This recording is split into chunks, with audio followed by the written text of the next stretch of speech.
think I was booked to be on within the next couple of weeks. He Cancelled you. canceled me. I tried to call him. Yeah. And he's Would probably take the call. ever. Somebody wrote on his show, and they're like, "Oh, he seems so nice," and he was like, James Corden didn't just fall off, people turned on him, and it happened fast. What makes it hit harder is that this wasn't about one random scandal or a single bad moment. When things started to unravel, the attention went straight back to him.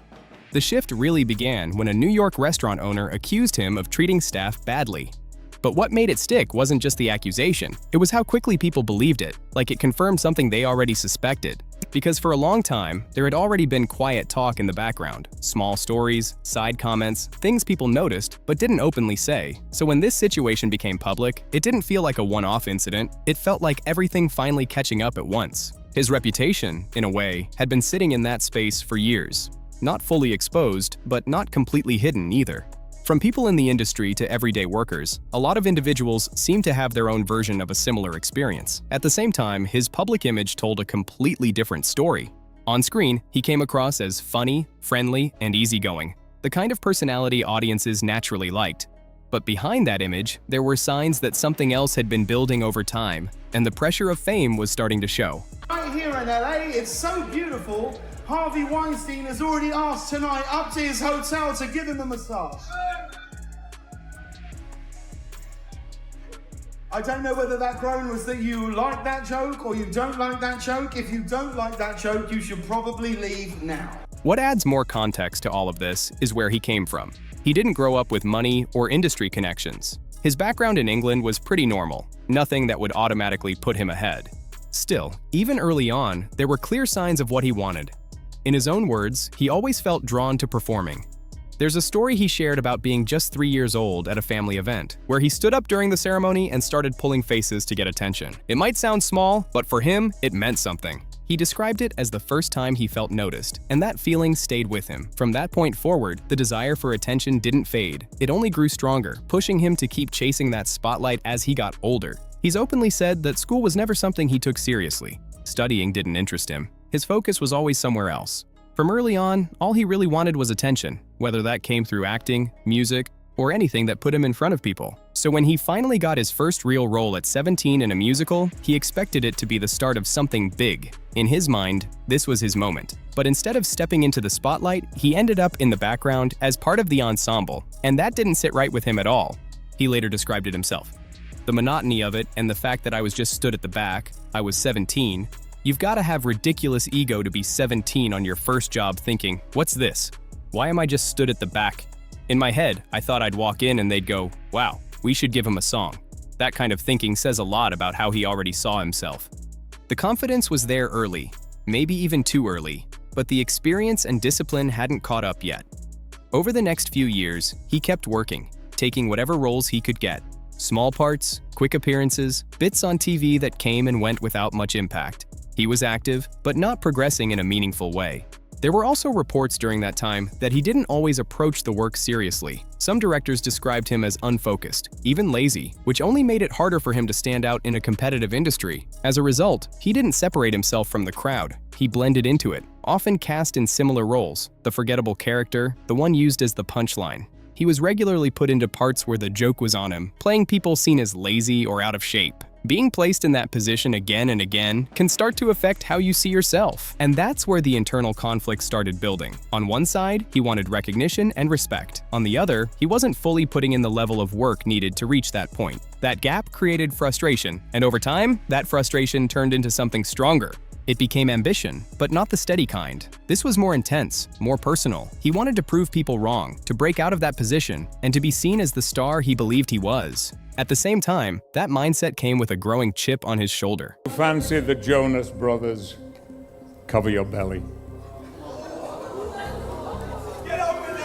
It stopped being just about success and started to feel personal. Stand at the back of the stage with your hands in your pockets, looking around as though you wished you were anywhere but here. Oh, you couldn't be more wrong, sir. You couldn't be more wrong. Which pushed him to change his approach completely. Instead of waiting for opportunities, he decided to create them. If the system wasn't going to move him forward, he was going to build his own path. That's where projects like Fat Friends and later Gavin and Stacey came in. These shows gave him something he didn't have before: control, visibility, and finally the kind of spotlight he had been chasing. On screen, he shaped a very specific image: a bigger personality, emotional, funny, slightly chaotic, but still relatable. He leaned into that mix of humor and charm, and it made him stand out in a way that typical sitcom characters didn't. That version of him clicked with people almost immediately. He felt genuine, easy to understand, and different in a way that made audiences warm up to him quickly. At the same time, he wasn't limiting himself to just television. He was expanding into other spaces, stepping onto the West End stage, building industry relationships, and quietly increasing his influence. It wasn't random anymore. He was thinking long-term, making moves that would keep him relevant, and for a while, everything was lining up in his favor. When Gavin and Stacey took off, it didn't just succeed, it dominated. The show became a huge hit across the UK, pulling in massive viewership numbers. One of the later episodes even crossed the 10 million mark, turning it into one of the biggest scripted TV moments of that era. And right in the center of all that success was Corden, writing, creating, and starring at the same time. From the outside, it looked like he had everything under control, but underneath that success, things weren't as stable as they seemed. The same frustration he carried earlier hadn't disappeared, and that need for validation was still there. Fame didn't remove it, it just pushed it into the background for a while, because for him, this wasn't the end goal, it was just the beginning. He wasn't satisfied with local success, he wanted something bigger, something global. And that kind of mindset can start to shift how someone moves without them even realizing it. It's been weird this week though, hasn't it? Watching Harvey Weinstein in hot water.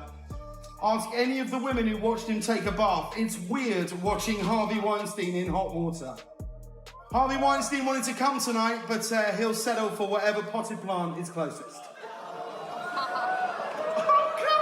There's actually a pattern in how people respond to sudden fame, and his situation lines up with it almost perfectly. At the start, it's all adjustment. Going from being overlooked to suddenly being watched by everyone is a massive shift. It changes how you think, how you act, and how you see yourself. That first phase is a mix of excitement and chaos. And for some people, that attention becomes hard to step away from.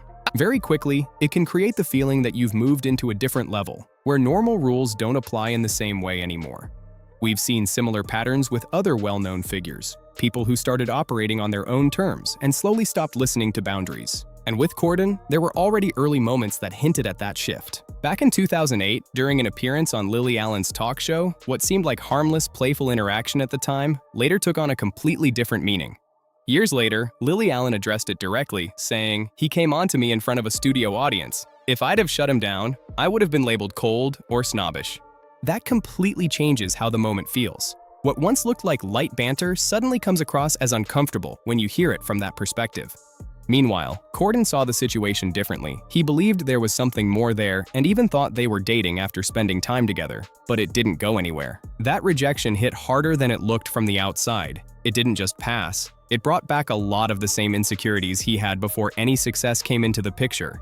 The doubt, the frustration, that constant need to prove himself. None of that disappeared with fame. If anything, it became more extreme, where the highs felt bigger, but the lows hit even harder. And it wasn't the only moment that started raising questions. That same year, during the 2008 BAFTA Awards, he reportedly made a comment in his speech questioning why he hadn't won a different award. It might sound small, but moments like that stood out. Confident? Yes. But also pushing into territory that people started to side-eye a bit. There were also instances where he made jokes about Keira Knightley that, at the time, some people brushed off. Looking back now, those moments don't land the same way, and they add to a bigger picture that was slowly forming. Because piece by piece, a pattern was becoming more visible. The confidence was growing, but so was the ego, along with that ongoing need for attention. It wasn't always obvious on the surface, but behind the scenes, it was starting to affect how people saw him. Two of the cameramen in this room. It's a different crew tonight, actually. And that showed up in his working relationships too. His connection with his Gavin and Stacey co-stars, especially Matthew Horne, wasn't as smooth as it may have seemed publicly. After the show ended in 2010, there were reports of tension, and at one point, Horne even stopped working with him for a while. That's when people began to question things more seriously. Was this just confidence, or was there something else underneath it? After Gavin and Stacey, both Corden and Horne tried to keep that momentum going with new projects, shows, sketches, different ideas, but none of them really landed in the same way.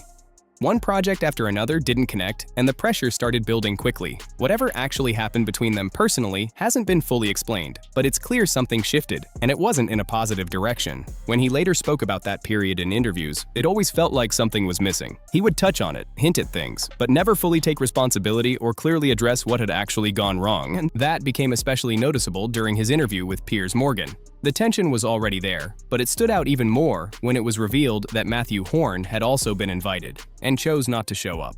Corden admitted he understood why, which says a lot without saying everything. That's ego, I think. That's ego. That's what you're talking about, is ego.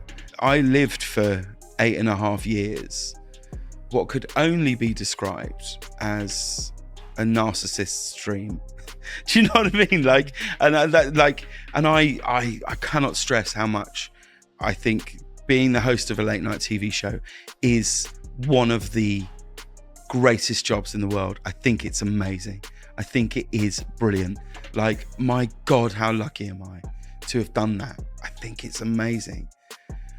You know, but if you were another way inclined, you drive into a studio lot, you drive past a massive picture of your face. So that's the first thing you see when you get to work, is a huge picture of your face and your name. You then park in an amazing parking spot with your name on. Later on, Horn described that time as hectic, which sounds mild, but in reality, it likely meant things behind the scenes were far from stable. Around that same period, Rob Brydon stepped in and gave him a serious reality check. It wasn't just friendly advice either. It was described as something close to an intervention because of how his behavior and lifestyle were starting to spiral. Brydon didn't hold back, calling him spoiled and saying he had become difficult to deal with after getting caught up in his own success. It painted a clear picture. He had reached the level he had always wanted, but didn't fully know how to manage it. Instead of settling into it, he started burning himself out and becoming harder for others to work with. And this is where the situation goes beyond just success. Because now, it wasn't only about making it, it was about overload. Fame, money, attention, all arriving at once, especially for someone who didn't grow up around any of it, can completely shift how you think and behave. In his case, it didn't seem like a slow adjustment. It felt more like he leaned into it too quickly. That second stage of fame can be intense, especially when confidence is already high. Every success builds on the last, every bit of attention reinforces it, and before long, everything starts to revolve around you. And as that happens, older relationships can start to fade. The people who knew you before all of it begin to feel more distant because they remember a version of you that no longer fully matches who you've become. As that shift happens, the connection with people from your past naturally starts to weaken. At the same time, new people begin to enter your circle, but not all of them are there for the right reasons. Some are drawn to the status, the access, the opportunities, and they constantly reinforce whatever image you're already building until it becomes easy to believe it completely. Difficult and obnoxious presenter I've ever worked with is James Corden. I went along to Elstree and I sat in the darkness and kind of watched James on the set of League of Their Own rehearse. No audience, no other panel members, just him on his own. And he came to a point where he had to read from a card, and he had a card up like that, and he was reading from it. And it was kind of a joke in there. And he kind of just like, I remember, he just looked at it like, that's not funny. That's not funny. What? He was like, that's shit. That's shit. We have to rewrite that. We have to rewrite this. And I don't know, maybe he was having a bad day, I thought, and the writing's just not been up to scratch. But I definitely thought, man, somebody wrote that. Not nice. That's where things start to split. There's the real version of you, and then there's the public version. And over time, those two can start blending together in a way that's hard to separate. Even though Corden later suggested he had reflected and changed, the pattern points in a different direction. Instead of pulling back, it seems like he leaned further into that public persona, gradually becoming more like the character people saw on screen rather than stepping away from it. One moment that really highlights this happened in 2010 at the Glamour Women of the Year Awards during an exchange with Patrick Stewart. What should have been a routine, light-hearted moment quickly became uncomfortable. Stewart made a few harmless jokes, nothing out of the ordinary for that kind of event. In most cases, it would have passed without any issue. But instead of letting it go, Corden responded defensively, stepping into the moment and turning it into a tense back and forth that felt bigger than it needed to be. Looking at it now, the reaction comes across as unnecessary and avoidable. At the time, people brushed it off as just an awkward interaction, but in hindsight, it fits into a wider pattern that was already forming. By that stage, being in the spotlight wasn't just something he enjoyed, it had started to feel essential. That's one of the more complicated parts of fame. Once someone gets used to constant attention, even small moments where they lose control of the narrative can feel uncomfortable, and reactions like that can reveal what's really going on underneath. Around this time, he had already lost some of the goodwill he once had in the UK industry. While audiences still responded well to him on screen, behind the scenes, things were becoming more strained, and people were starting to grow tired of the same behavior repeating itself. So instead of trying to reset where he was, he made a bigger move. He shifted his focus toward America, looking for a fresh start and a new audience. He was still working consistently, taking roles and hosting opportunities to stay visible, but it was clear he needed something bigger to maintain his position and keep moving forward. By that point, his position in the UK wasn't as strong as it once was. The interest was starting to fade, but in the US, it was the opposite. He still felt new, different, and easy for audiences to get into. American viewers saw him as a fresh kind of personality. He came across as relaxed, approachable, and more playful compared to the more dry style they were used to, and that difference worked in his favor almost immediately. He also made some well-timed decisions early on. Getting close to One Direction wasn't sluche. It showed he understood where attention was shifting and placed himself amongst the right people at the right moment. When their popularity exploded, he naturally got pulled into that same spotlight. That exposure introduced him to a younger audience in the US and helped smooth out his transition into a much bigger market. From there, everything lined up for his biggest opportunity, hosting The Late Late Show with James Corden, taking over from Craig Ferguson, and at the beginning, it all seemed to click into place. He stepped onto a major platform with a built-in audience and quickly shaped it into something that matched his style. Instead of relying on sharp, fast-paced humor, he leaned into a more relaxed approach. His interviews felt less formal, more like casual conversations, which made them easier to watch. He also adjusted the format itself, bringing on multiple guests, adding games, focusing on lighter segments instead of long, serious discussions. It made the show more accessible and more entertaining for a wider audience. That simplicity is exactly what made it work. It didn't ask much from viewers, and that made it easy to enjoy. At this stage, he had fully stepped into the highest level of visibility, more recognition, more reach, more attention than ever before. But that level of success brings a different kind of shift. Because at some point, attention stops being something you chase and starts feeling like something you're entitled to. Expectations change, the way you're treated changes. Being surrounded by praise and constant validation can slowly reshape how you see yourself. Even though he started as an outsider, he adapted quickly to that environment, fitting into the system while continuing to push himself further. Over time, that kind of lifestyle becomes normal, and when that happens, it can create distance between who you are now and who you used to be. Any doubts or regrets that might still be there tend to get buried under everything else: success, recognition, constant attention. One of the biggest highlights of that period was carpool karaoke. On the surface, it was simple, just driving around with celebrities, singing, keeping things light. But that simplicity is exactly what made it connect, because it felt natural and easy to watch. Even something as successful as carpool karaoke wasn't as effortless behind the scenes as it looked on screen. There were reports that he would sometimes pressure guests into certain song choices or switch things up last minute, putting people in uncomfortable positions they didn't expect. Moments like the Friends reunion segment made that more noticeable. Instead of letting the cast naturally take the spotlight, he placed himself right at the center of it, and the energy didn't fully match. What should have felt natural ended up feeling slightly forced, with the only real highlight being them singing the theme song while driving around. Then there was the Spill Your Guts or Fill Your Guts segment, which usually worked well, until Jimmy Kimmel came on and completely changed the tone. Instead of playing along, Kimmel pushed back, and that's when a simple moment turned into something much bigger. He asked Corden to name 2 of his cameramen. It sounded like an easy question, something anyone in that position should know without thinking, but he couldn't answer it. On his own show, surrounded by his own team, and he didn't know their names, he had to admit it right there, in front of everyone. That moment stuck because it revealed something deeper. It showed a level of disconnect that people didn't expect, especially from someone who built their image around being relatable. As time went on, even though his career in Hollywood kept moving forward, those small cracks became harder to ignore. Whether it was jokes that didn't land, segments that felt overdone, or simply being everywhere all the time, the interest around him slowly started to fade, especially behind the scenes. His reputation continued to decline, and this time, it wasn't limited to the UK. More voices in the US began speaking up as well. Then 2022 happened, and everything seemed to catch up with him at once. The restaurant incident went public, and suddenly, all those older stories people had heard before started resurfacing. Online, more people shared their own experiences, describing similar behavior. For many, it didn't feel like new information.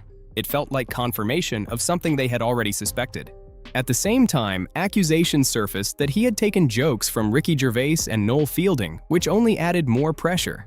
By this stage, people weren't holding back anymore. Industry insiders, co-workers, and even other public figures began speaking more openly. One producer even described him as the most difficult presenter they had ever worked with. It reached a point where the overall perception had clearly shifted. After years of being at the top, things started to come down quickly, and only then did it seem like he began to reflect on everything. The focus shifted away from constant exposure and more toward personal life, his family, his life outside of fame. But the question remains whether that change is genuine or simply part of an attempt to rebuild his image.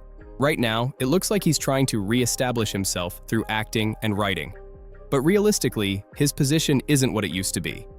The buzz has faded, the momentum isn't there anymore, and with strained relationships across both the UK and the US, a full comeback looks difficult in the near future. He's been appearing in interviews and podcasts, trying to reshape how people see him, but once a certain image is established, it's not easy to reverse. In the end, this wasn't some random downfall. It was a slow build that finally caught up with him. The same traits that made him successful, his ambition, his confidence, that constant need to be seen, are the exact things that turn people against him. Because once that image cracks, you don't control how people see you anymore. And that's exactly what happened here. Now he's trying to rebuild, but it's not the same. The momentum is gone, the perception has changed, and in this industry, that's the hardest thing to fix. So the real question is, did fame ruin him, or did it just reveal who he already was? If you made it this far, subscribe for more, and let me know what you think below.